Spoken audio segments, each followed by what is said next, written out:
Where have all the men gone? That sounds a bit odd when I ask that. Where has manhood gone? Well, let's ask Betsy Hart, who is a writer and a broadcaster, a frequent guest on CNN and Fox News. She's in Chicago, a great city now. Welcome to you. Merry Christmas. Oh, well, thank you for having me. Merry Christmas to you, too. I'm delighted we can actually say Merry Christmas instead of Happy Holidays or some other euphemism. So, it's compulsory here. We've got a place outside where we shoot people who don't say it. Now, is this true? Has there been an emasculation of greater society? Is manhood under threat? I think it is under threat, Michael, and there's a couple of big hints to that. Not least of all, it's something a lot of people, at least here in the States, are talking about. But you can get some strong hints of it just by watching television. If you look at not only commercials, but sitcoms, dramas, husbands and fathers are always complete idiots who have to be saved from the day by their ever more intelligent and competent wives and children. And that's just one example of sort of the dumbing down of manhood we have, where it's sort of this, what I've come to call the man bad, woman good view of the world. And it's really unfortunate because then we find a whole lot of guys are playing Xbox in their parents' basements at the age of 26 and 27 instead of growing up and starting families, and it becomes this very difficult catch-22.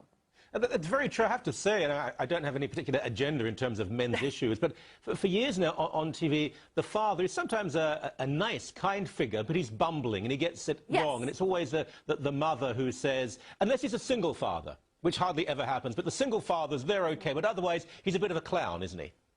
Yes, and even then, he sort of needs the women from the neighborhood to show him how to raise his children so on. Yes, and then when you do see the more masculine qualities portrayed, it's very often in a very negative way. I mean, he's too competitive, and certainly he doesn't share his feelings enough. And we all have seen the shows, right, where you have these talk shows and the women are talking about their horrific boyfriends who aren't sensitive enough and don't care about their feelings and, oh, those awful brutes.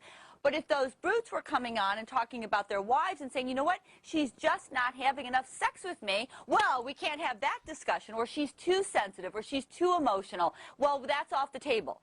Everybody has to look one way more and more culturally, and more you have to look like a girl. And I think it's so unfortunate we're feminizing men instead of civilizing them, which has historically been the role that women have played. Now we just kind of want to make men into our best girlfriends, and I think it's very destructive for culture and family. Now, this is good. I'm not going to talk about she's not having enough sex with me, because my wife might be watching, and it really will be a problem. But the idea of looking like a woman. Now, it's one thing to be groomed, to make sure that you don't smell bad. You know, I mean, I put on colognes and stuff like that. But there has been this tendency to almost blur the genders, where men, I don't mean they walk around saying, look at me, we're holding their muscles up, but they have become effete. Yeah, we definitely have gotten into this sort of, this melding, if you will, this homogenized look that I think is not necessarily particularly attractive. I tend to like manly-looking men. But maybe that's just a signal of some other things that are going on in the culture when we really are sort of not valuing the more traditionally masculine qualities. And there's some reasons for that that don't have to do with feminism. I mean, we do have a economy now that really is beneficial to multitasking. It's more service-oriented. We don't physically need the brawn that perhaps we once did. Women are excelling in high schools and colleges, at least here in the United States. There's this phenomenon of the supergirl and all kinds of questions about where are the guys on college campuses, because it's the women who are applying more, getting in more, and then doing better once they get there. And the women tend to now, in most major cities in the United States, on average, young women are making more than their male counterparts, and on it goes. So some of this has to do with economics. Some of it has to do with a very feminist agenda that says the traditional male qualities of being competitive, of being a little more stoic, not always being so verbal, etc., are bad qualities. Instead of what we once understood, which is that men and women typically are different, and that's a good thing. We complement each other. Less and less today, I think we're accepting of that. That has implication for families and communities and children, and a lot of women who are single because they can't find good guys to marry. But it's also the notion of sacrifice. It sounds archaic now, but if a ship was sinking, women and children first, which one feminist in this country said she thought was akin to hate speech. which is quite... Yeah. So, yeah, I mean, now if you were on the Titanic, there wouldn't be that chivalry. There would be everybody for himself, right? And one of the reasons that's important, Michael, is because we used to understand that men are typically physically stronger and more aggressive. They have all that testosterone. Yeah. They can either channel it for good when it comes to women, caring for children, providing for a family, or they can channel it for ill. And that's why the vast majority of people in prisons are men, and they're single men, because they've not channeled their aggressiveness rightly in a way that's helpful for society and for the culture and for the community. They've channeled it destructively. Well, now we have a lot of guys who just aren't channeling it at all, and we have a huge proportion. The latest check was around 25% of people in their mid-20s are living in their parents' basements. Most of those are men. They're much more likely to be living at home than women. And so then women are excelling in the world, and they're turning around and wondering about where all the good guys are. I think there's a lot of ways women play into this. And one of them, no doubt, is that women have become so sexually available outside of marriage, there's not as much reason anymore for guys to get married and have families. So that's another way that feminism, while it's done some good things, has really led to a whole lot of women in their 40s looking around and saying, where have all the good guys gone? Yeah, I mean, there's probably not a man over the age of 35 who hasn't come across attractive, lovely, bright women in their 40s who say, I can't find a guy. I mean, that's absolutely true. I mean, there are legal consequences too. There is now an assumption within the legal system in Canada, I think the US is the same, that when it comes to a custody dispute or a separation, the father, I mean, I think invariably the mother probably should have custody, but the father is barely to be considered. If there's violence in the home, even if they've hit each other, it's the man who has to be punished. I think that's part of the consequence of this, isn't it? Yes, we do see, and it is reflected, I think, a lot in our court system, a presumption of guilt on the part of men when it comes to pretty much anything. I mean, when it comes to relationships, it seems more and more it's always the fellow who wasn't listening. It's always the fellow who wasn't communicating, and on it goes. And in the court systems, I mean, you can hear horror stories on both sides, that women have really taken advantage of this. Other times you see men, when their wives walk out the door, being left very much holding the shaft. I mean, I'd personally love to go back to a fault-based divorce system in our courts so that you really do have to show who was more at fault in leaving the marriage and let the money and the children kind of follow the better parent, if you will. I don't think we're ever going to go back to that. But nonetheless, what we do need to do, and the way to get around this, or to start changing things, and I'm working on a book on this very topic, is to encourage women, I think it starts there, to value traditionally male qualities in men and to value themselves a little more in their feminine qualities, and not suggest that we have to sort of merge into one being, but that we do, as different genders, have a lot to offer. We have a lot to offer the home and the family, and we need to kind of be rebuilding respect for that. All right. I'm going to be a man here and say, you've got to be quiet now, because we've got... It's a real pleasure. Love to have you back on the show. That was terrific. Great. And again, have a wonderful Christmas. Thank you so much. Oh, thanks so much. Merry Christmas.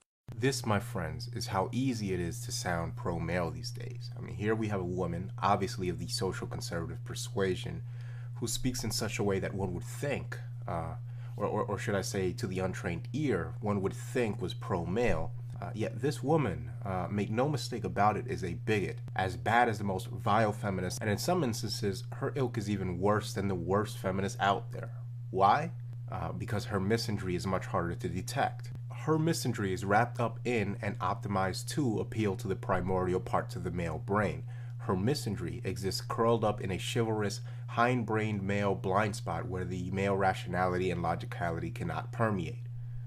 This is evidenced by the matter-of-fact tone in which her and her white knight interviewer calmly, as if the topic of discussion was a routine weather forecast, discuss how men have lost their chivalry by refusing to die so that women may live on sinking ships. This is the modus operandi of the other feminism, the other side of the coin. I'm not going to call it traditionalism and white knighterry. It's simply another form of feminism, since what feminism is merely a vehicle for female advocacy that acts on behalf of women. Feminism is the female herd desire for protection and provision, combined with a jealousy of the ones which provide that protection and provision. Feminism is active misandry, and traditionalism is its passive counterpart. Traditionalism is an indifference and entitlement toward male suffering, while feminism is a pursuer of it. In traditionalism, we see this detached female advocacy at all costs whenever these conversations of sinking ships and what men should or shouldn't do in the event that they find themselves on one come up. You know, I've described it as misandry above, but it should be noted that this misandry is a cold, detached one. I mean, we don't see a seething hatred here of men, but we see a hatred of entitlement.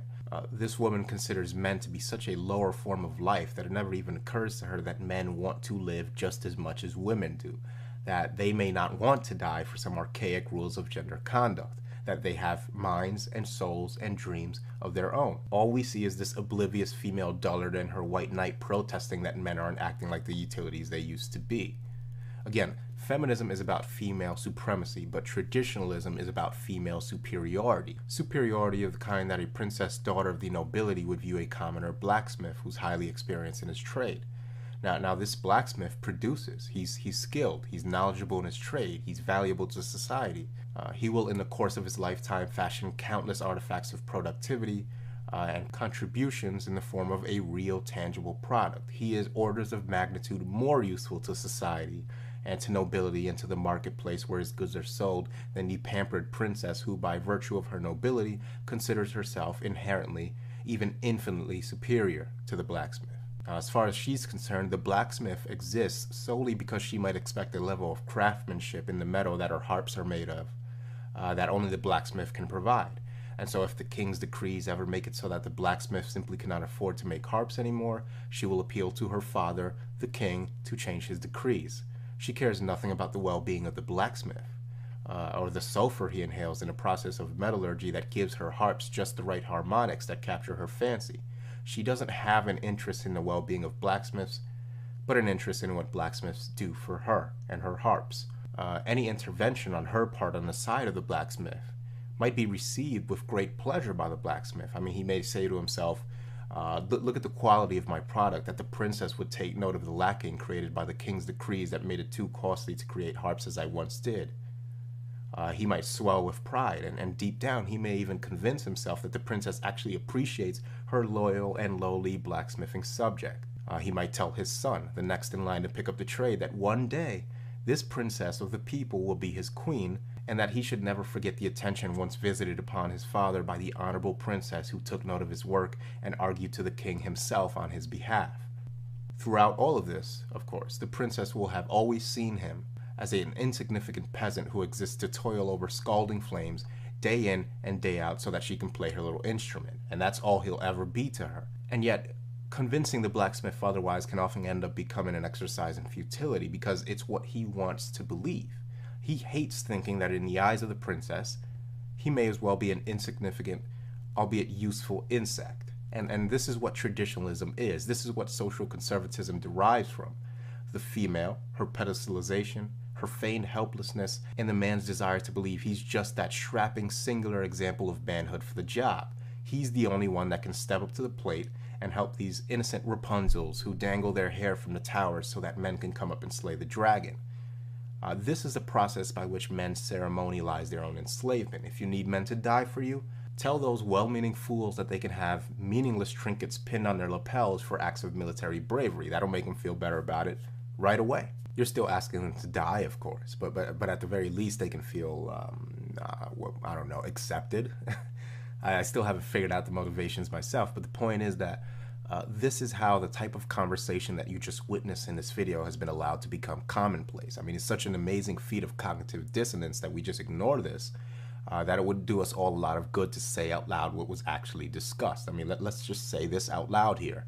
What was said here is that the proper codes of conduct for humanity, the proper deal brokered between the genders, is one where men should feel compelled, like mindless lemmings, to drown, to die, so that women may live, with no other justification other than women are women and men are men. And that is violence. That is akin to saying that Asian people should die whenever white people or black people or Hispanics are in danger of dying, simply because, just because.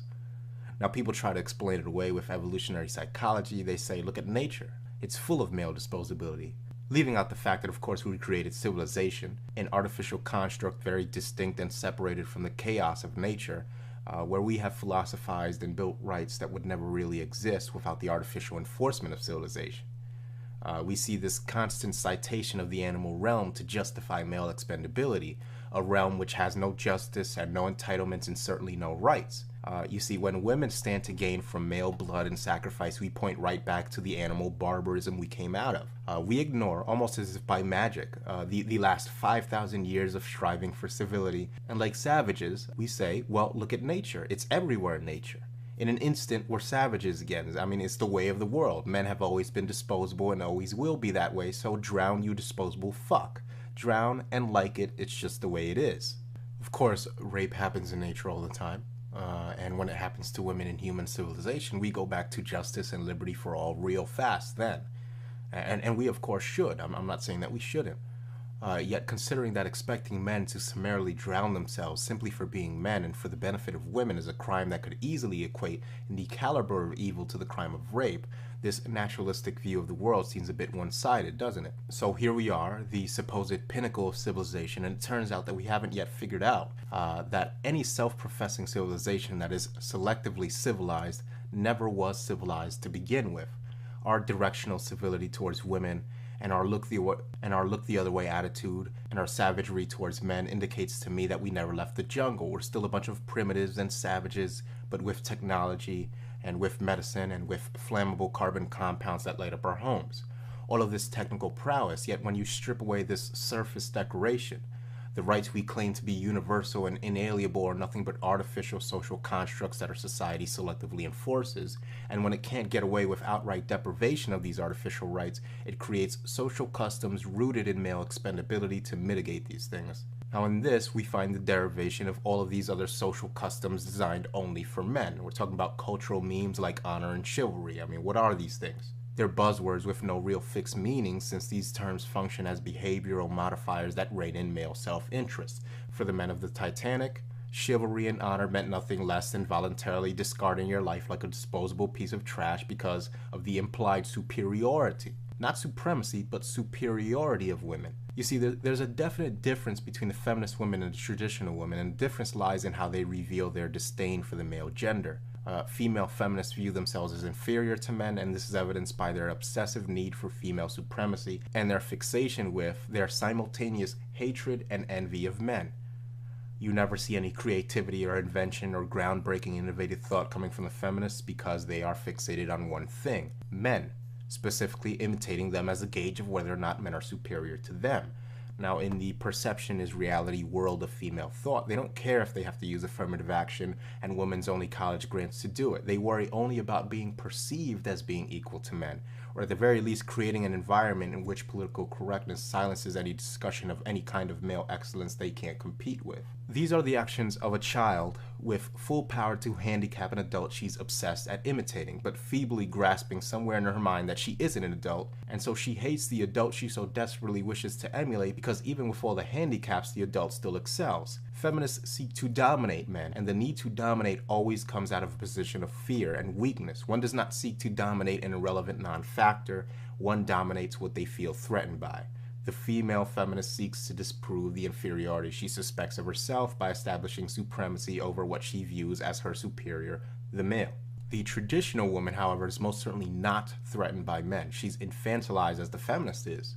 But she doesn't fear men. The traditional woman betrays her belief in her own superiority by feigning inferiority. She sees herself as superior to men. She sees herself as existing to be served by men. She doesn't dwell on the superiority she believes herself to have. This feeling of superiority is as drilled into her as much as the conditioning that boys receive from the earliest ages, telling them that they must serve and protect for women at all times. She experiences her sense of superiority on an almost unconscious level. She is a superior geisha, let's call her that, who can't be troubled with the unpleasantries of male life. Her place is among the finer things, the safe things, the gentle things, and she expects men to fulfill their role by granting her access to this delicate and leisurely existence that is her birthright. And men better damn well bear the brunt of everything unpleasant for her, lest her field of vision be sullied by the less than ideal facets of reality. So essentially, it's a fancy way on her part of imagining superiority of the infantilized adult child that the traditional woman is.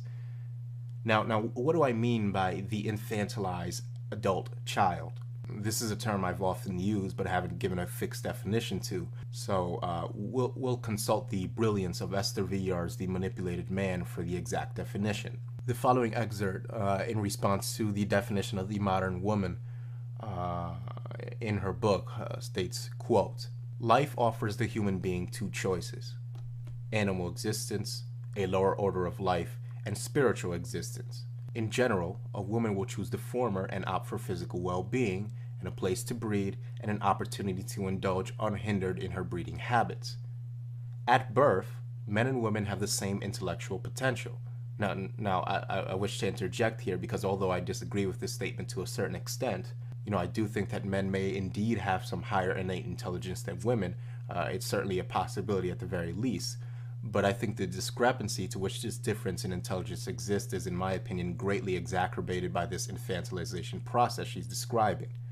So going back to her quote, she says, "At birth, men and women have the same intellectual potential. There is no primary difference in intelligence between the sexes. It is also a fact that potential left to stagnate will atrophy. Women do not use their mental capacity, they deliberately let it disintegrate. After a few years of sporadic training, they revert to a state of irreversible mental torpor."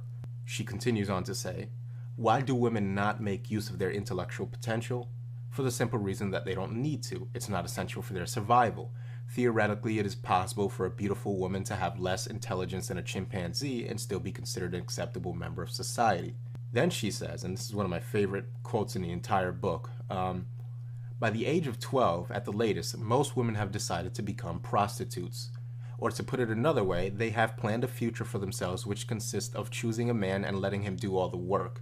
In return for his support, they are prepared to let him make use of their vagina at certain given intervals. The minute a woman has made this decision, she ceases to develop her mind. She may of course go on to obtain various degrees and diplomas. These increase her market value in the eyes of men, for men believe that a woman who can recite things by heart must also know and understand them. But any real possibility of communication between the sexes ceases at this point. Their paths are divided forever." End quote. For all the accusations I get of being a woman hater or a misogynist or whatever, when I see Esther Villar, a woman herself, so eloquently and unapologetically explain this infantilized female, it makes me swell with pride that such a specimen of female brilliance exists. What beautiful insight in this woman. This is probably the most accurate depiction of the infantilized Western female there is. And so going back to the superior geisha description, let's replay a part of the video we just watched for a second. Off the table. Everybody has to look one way more and more culturally, and more you have to look like a girl. And I think it's so unfortunate we're feminizing men instead of civilizing them, which has historically been the role that women have played. Now we just kind of want to make men into our best girlfriends, and I think it's very destructive for culture and family.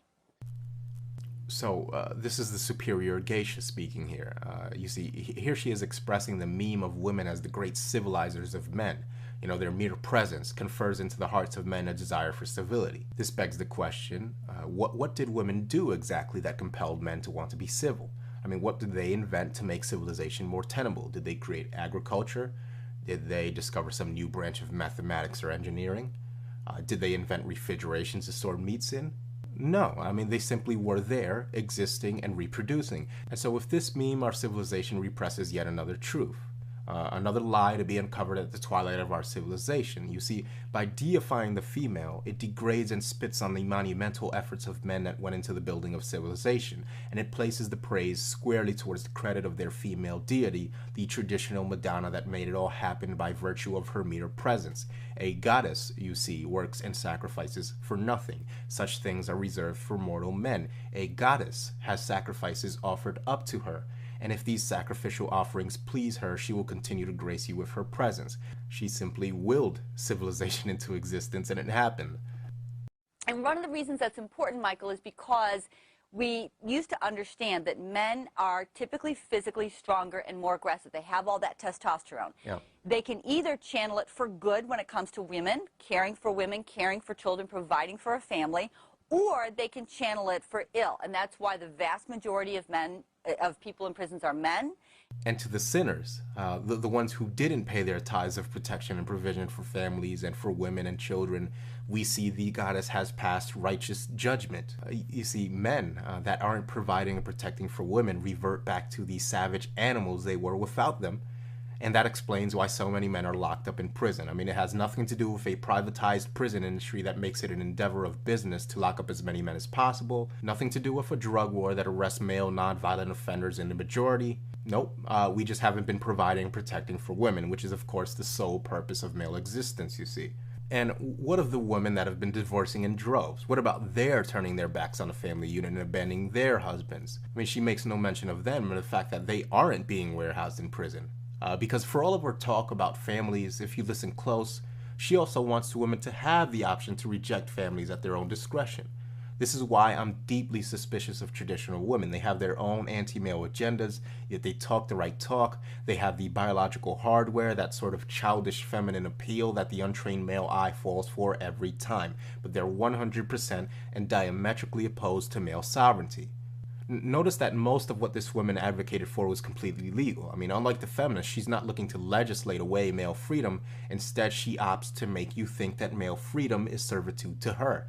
And that is infinitely more dangerous than a feminist who broadcasts her hypocrisy for everyone to see. I mean, she even stated that no-fault divorce should be removed. Not because she's interested in freedom for men, but because no-fault divorce, although extremely costly to men and in breach of several constitutional rights, signals to the unfortunate male undergoing it that he has been screwed. I mean, the instant one's bit by a mosquito, what does he do? He attempts to swat it. He sees an inflamed bite mark for an entire week on his skin. He knows he's been bit. The traditional wife will not engage in such reckless and wasteful parasitism. She burrows deep in your skin, you don't even feel it, and she gets nice and fat, and by the time you realize you want to excise her, you won't be able to do it without a very costly financial amputation as per the Western divorce courts. Her hope, of course, is that you would rather live with this parasite the rest of your life than to go through the painful procedure of removing her. And if you think I'm exaggerating, then you need to get acquainted with what we call the cheaper to keep her marriage. There's a lot of them, trust me. When men wish to reject this monogamous Cinderella fairy tale that is the nuclear family, when men reject this outdated, Mad Men-esque bullshit, just like women have done, then we're anti-family, or nihilistic, or fatalistic, or what have you. You see, the biggest problem with feminism isn't female self-interest or greed. It's a lack of male self-interest. Everywhere we look, we see female nature on full display. Hypergamy is in full mast right in front of our eyes. I mean, the 1960s loaded up an Enola Gay and dropped the cultural Hiroshima bomb that was feminism on the nuclear family, and now all we see amongst the rubble are social conservative zombies running around like fools leading fools, pointing in denial to the rigor mortis of their precious nuclear family as proof it's still alive. And anybody that points out that it's dead is anti-family, of course. You see the slightest appeal to reality to these people when it comes to the terminal state of the nuclear family drives them into a frothing frenzy. And let me explain to you, if I may, just why social conservatives and their ilk are so observant of anything they can label as being an attack on the family. Let me talk about the gay rights movement for a second.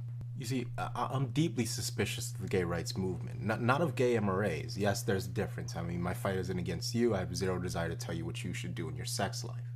No, what I'm talking about is the political and cultural juggernaut that makes up the gay movement. I'm suspicious for reasons I'm not going to get into here, but I wanted to bring that up because with that said, what really pisses me off, regardless of my suspicions, is when we get some social conservative idiot rambling on about how it was gays that destroyed the nuclear family. You know, I'm starting to see what gay men mean when they say that women hate gay men because they're one of the very few groups of men that women can't control. These men, these social conservatives, male and female, who blab on about gays having an agenda to destroy the family, are adhering to what I'll call the displaced anger dynamic. Picture the boyfriend, upon discovering his girlfriend's infidelity with another man that he's acquainted with. What do we see happen? We see rage and anger and a desire for revenge and all of the normal things one might feel after discovering your significant other's infidelity. But what's remarkable is the direction to which this anger is focused. It's never focused on the woman, you know, the one who cheated, the one in the relationship. The other man, of course, was just doing what most other men, including the boyfriend, would do. That is taking advantage of an easy, no strings attached lay. But the boyfriend, as much as he wants to, cannot bring himself to level his anger where it belongs, that is, onto the female. You see, because although he hates her for humiliating him in such a way, he's too pussywit to dare place any blame on the person that destroyed their relationship, who is of course the slut that willingly spread her legs for another man. So instead, he levels all of his rage and anger at the man who did nothing other than to partake of some easy pussy. He wants to fight him, to kill him even. You know, if he had just kept his dick in his pants, the lie that the boyfriend was living could continue. How dare he? How dare another man take the pussy that my incorruptible little soulmate sweetheart threw at him? How dare he mess up the Cinderella delusion he was living under? I mean, who does he think he is? So, since placing the blame on his girlfriend who cheated would mean confronting the fact that the, let's say, I don't know, 2 or 3 year relationship he invested his time and energy into was done so with a woman that never really cared about him, instead of seeing his precious little cupcake in her real light, he takes all of that displaced anger and focuses it on the man who popped the bubble he encapsulated himself within. Remember that the relationship is the basis of the family unit. First there's a man and a woman, then children, and then what you have is the nuclear family, which forms communities and nations and civilizations, etc. So what social conservatives are doing when they talk about how the gays want to destroy the nuclear family, you know, what all of this attack on the nuclear family rhetoric amounts to is just the jealous boyfriend that can't bring himself to see that women destroyed the nuclear family. That's right, women destroyed it. And instead of pointing to gay people, or Marxism, or feminism, or MTV, or Generation XYZ, or rap music, or leftism, I'm going to point to the fact that 75% of the divorces that comprise the 50% of marriages that end up in it are initiated by women. Did the leftists put guns to these women's heads? Did a bunch of leftists forge the signatures of the millions of women that divorce every year? Did the state make them sign on a dotted line by gunpoint? The answer is a negative. One can make the argument that women were given financial incentive to leave their marriages via divorce, but that would just leave us with the stark reality that the nuclear family, via the bribing of its female component, can be coaxed into its own self-destruction. Doesn't sound any better to me. Now, since uploading my Traditionalism is Nothing But Business and the Bottom Line video, which is in the description box, I've waited patiently for anyone, even one person, to explain away this simple fact that the moment women had the opportunity to drop the nuclear family and find provision elsewhere, they did it in droves. Not a single person. For all their talk about Marxism, for all this talk about men going their own way being anti-family, we still have yet to see even one person explain this little pesky detail away. Instead, they choose to live in this queen has no clothes mentality, pretending that women had nothing to do with a full-on divorce epidemic that they initiated in the majority. And so they erect this fantasy around themselves. It's like, what a shame that our queen is walking around in view of all of our subjects in the middle of the town square and the markets where the denizens of our rival nations trade with us here, and she's stark naked. I mean, we're a laughingstock. This must be rectified. Let's blame our garment industry. Surely the queen wears no clothes because the garments we produce aren't up to our standards. If we just make better garments, surely our queen would don the proper attire. Surely this was all done on the part of the garment industry as an attack on our queen's character.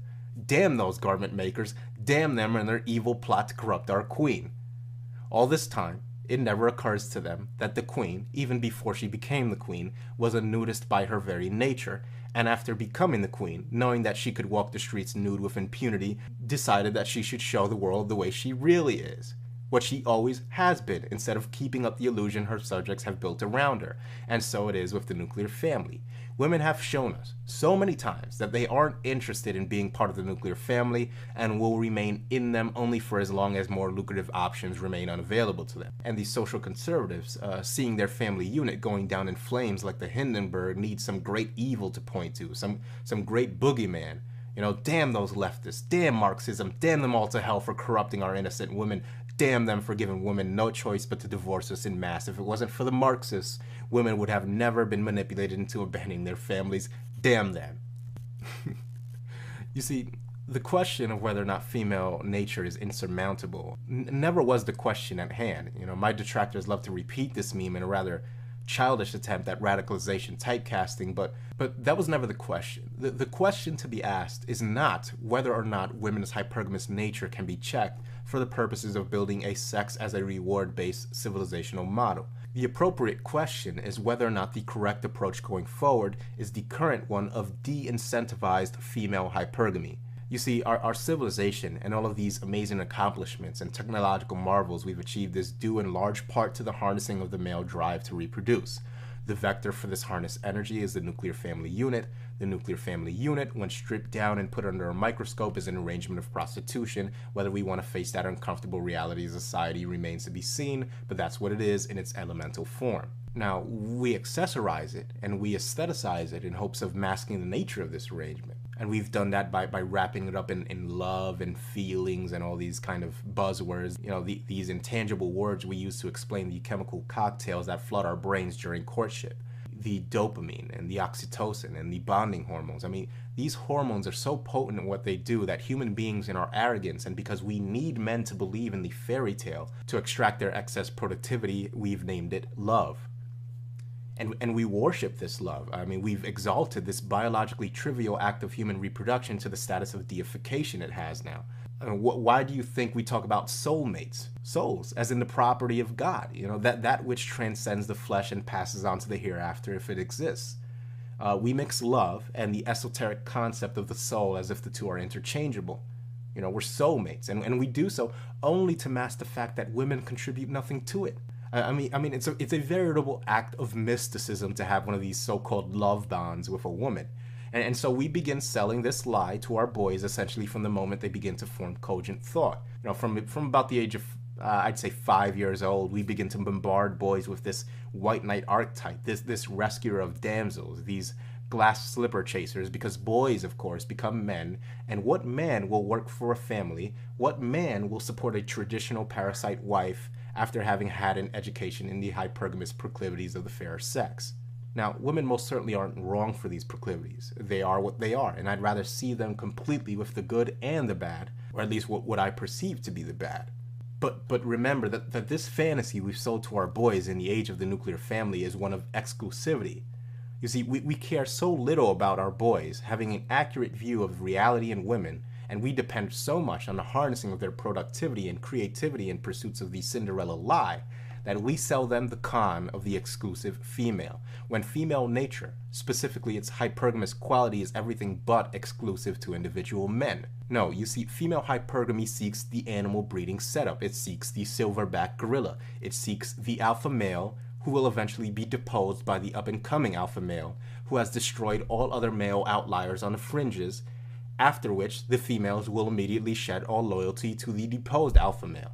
There's no loyalty and there's no respect for past endeavor in the inner workings of female hypergamy. We're talking about Brifold's law here. Are you the dominant male or not? Yes, then you have access to the females. That's that. You see, we as humans have studied the mating habits and courtship rituals of various, I'd go as far as to say semi-sentient primates and cetaceans. And although I'm sure that they also, on whatever level of cognizance they have, feel extremely powerful feelings of closeness and companionship with their mates, in our studies of them, though, we understand that there's nothing special or amazing about the bond between a male chimpanzee and his female counterpart.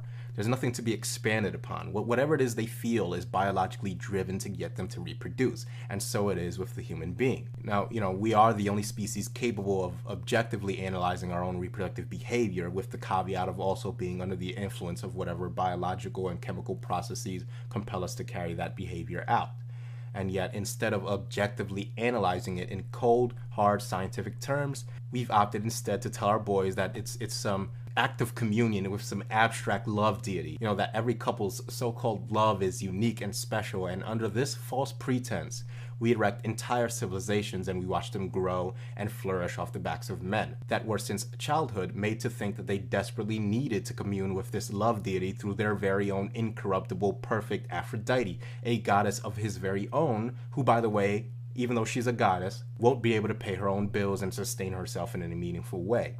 Thus, our civilizations grow and flourish off of this singular lie, off of the irrigation ditch of the male belief in the quest for his personal love goddess, and these civilizations, their harnessed male energies, are so damn good at the sustained sprint of male-facilitated growth and expansion that they expand exponentially. And all of this explosive growth and technological innovation is predicated on the fact that although men have a certain technical intelligence, although you can teach men calculus and engineering and physics and all of these things, it's very hard to teach him to swallow a red pill he's conditioned to be terrified of. This red pill is that of female hypergamy, and our civilization is built off of men that need to believe it doesn't exist. Where the problem lies now is that we've progressed so much that women simply don't need men anymore, anywhere near as much as they did in the past, and consequently the pretty little lie of female fidelity and love and that special deified bond between men and women is unraveling and crumbling and imploding in on itself before our very eyes. And what a surprise now that Western civilization, which was built on this lie,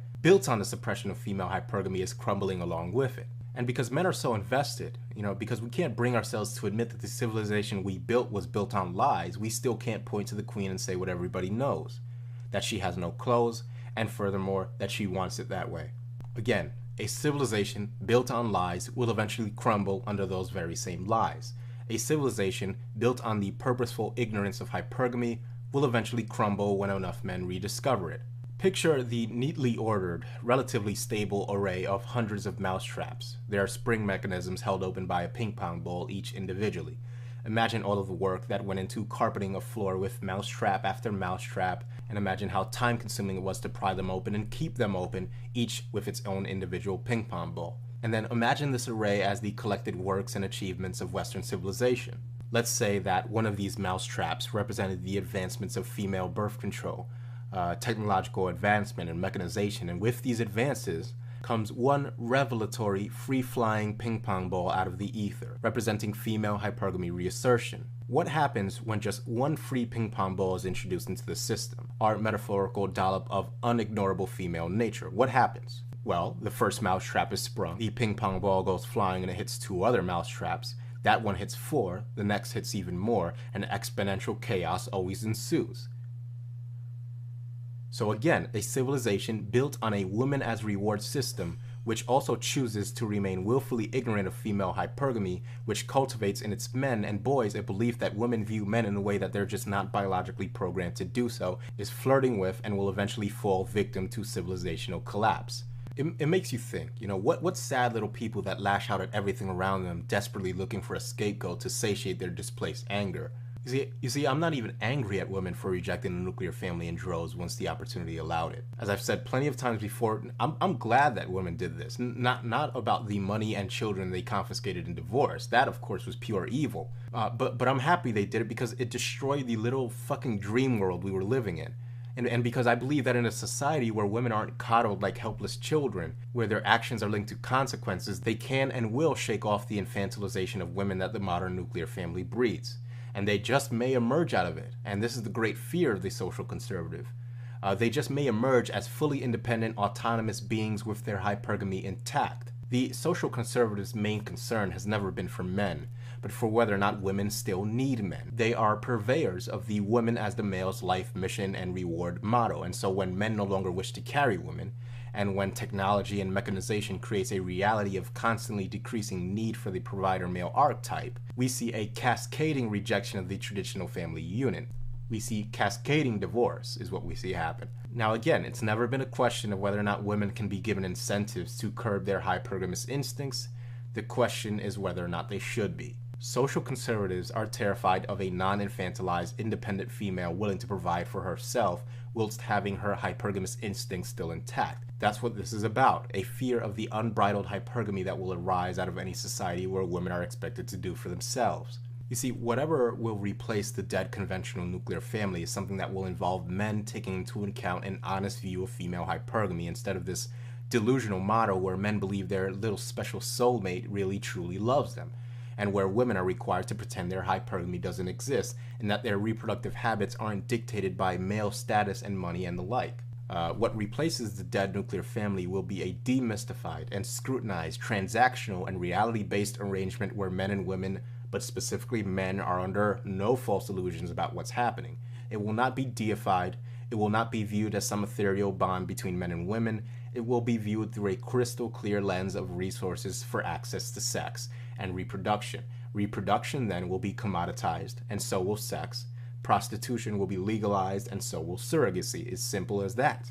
When the reality of the male-female sexual coupling becomes the default, only then will we see men and women in the right reality-based frame of mind to form something more significant than the traditional and conventional family unit. Until then, it'll just be the lie it is today.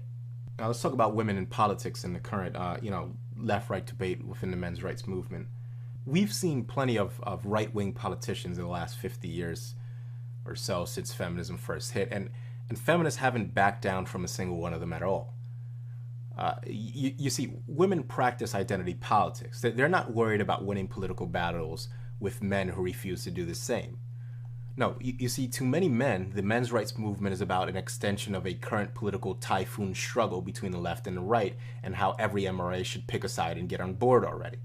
You know, they're not about men's rights and issues. You know, a men's rights issue is, for example, the right for infant boys to not be circumcised, or the right as a man to face one's accuser during a false accusation of rape. Men's rights is about rights or the deprivation of them which affect men in the majority. You know, because I got news for you. If you examine the various freedom-shredding legislations that have been passed not only in America but worldwide since 9/11 alone, if you examine the various executive orders by the Bush administration, the Obama administrations, you're left with a massive, an absolutely massive body of legislation to rectify. It all boils down to this contingent of largely right-wing, fake conservative men that do not want to see men self-interested. Meaning that blacks and whites and women and gays and atheists and Christians and Muslims can and most certainly will fight for the civil rights issues specifically benefiting their race or gender or sexual orientation or religion or lack thereof. But men, though, you know, we have to be worried about every other political group's grievances as well. I mean, we have to play fair according to their own definition of fair, because fairness, of course, is dictated by what all other competitors are allowed to do. But no, we have to play by our own rule sets because, well, I guess we have honor, you know, that thing that leaves us on boats to drown while everyone else lives. Feminists are not afraid of men in their political parties. I mean, they laugh at men in their feeble attempts to battle them on the political theater. Women don't fear politicians. We're talking about 51% of the voting bloc who happen to live longer lives with which to vote in, which are also biologically equipped and predispositioned towards getting men to protect and provide for them. I mean, you MRAs admittedly have your work cut out for you, and I wish you the best of luck. Now, I've given in previous videos what I believe to be the most efficient political approach. That's class action lawsuits against all legitimate forms of discrimination against men, guerrilla warfare, isolated legal actions that target specific instances of misandric human rights violations that cannot be reasonably defended in the court of law. I mean, we're talking about a campaign of purposeful pursuance of pro-male legal precedents that do not violate the rights of women. Instead, the course of action being put forward is the impossibility of dismantling an entire feminist and even larger liberal political infrastructure, a process that will manifest itself, according to GOP infiltrators, by voting politicians like Mitt Romney into office. Well, you know, that should work just fine, shouldn't it? Again, and sincerely, if it helps MRAs in any way possible, I'll gladly lend a helping hand. But the fact is that as it currently stands, men are outgunned big time in the political challenge to feminism they're planning on mustering. And the fact is that we haven't changed one major legislation yet. Now, if I'm proven completely wrong on this, I'll be the first to eat my words, but I've said this many times before, that I do not see a major victory for men on the political front, at least until the threat of a class action discrimination suit can come from anywhere from men of varying political stripes that get really pissed off wherever they confront misandry.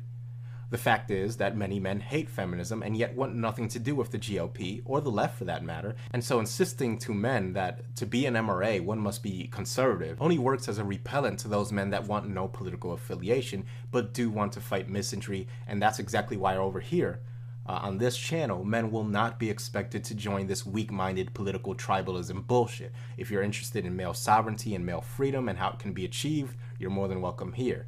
I refuse to say that in order to be an MRA, you absolutely have to be on the right or the left. I personally will try to advise you of the fact that I believe that both of these political parties are irreparably corrupt and misandric.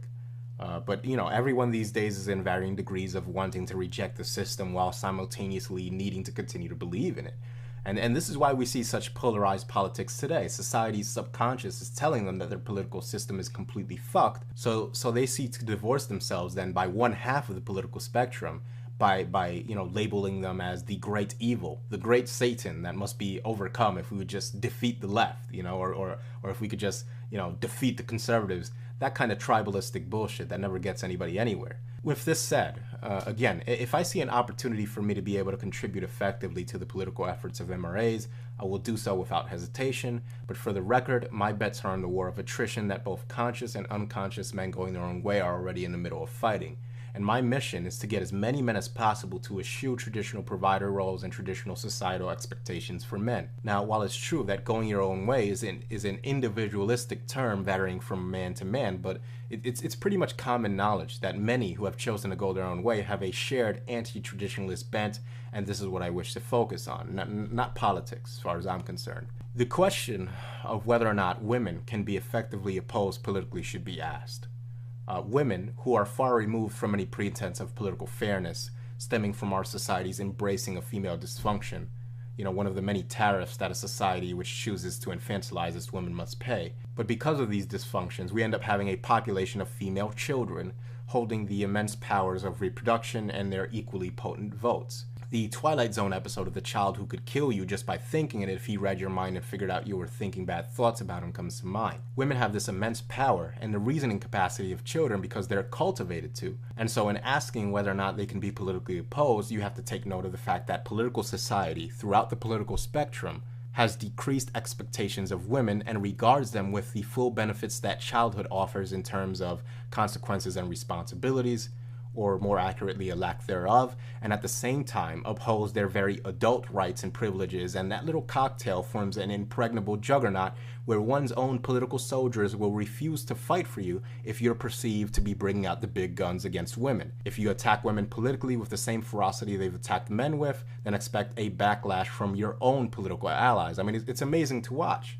Now, as a matter of fact, I've even seen MRAs categorize women as inanimate objects, that men going their own way focus too much on women and that women should be looked at as some sort of force of nature to be managed, or even a figurative inanimate forest or mountain. I've seen some liken women to a wild tigress. I'm not making this up. A wild tigress that can only be expected to attack.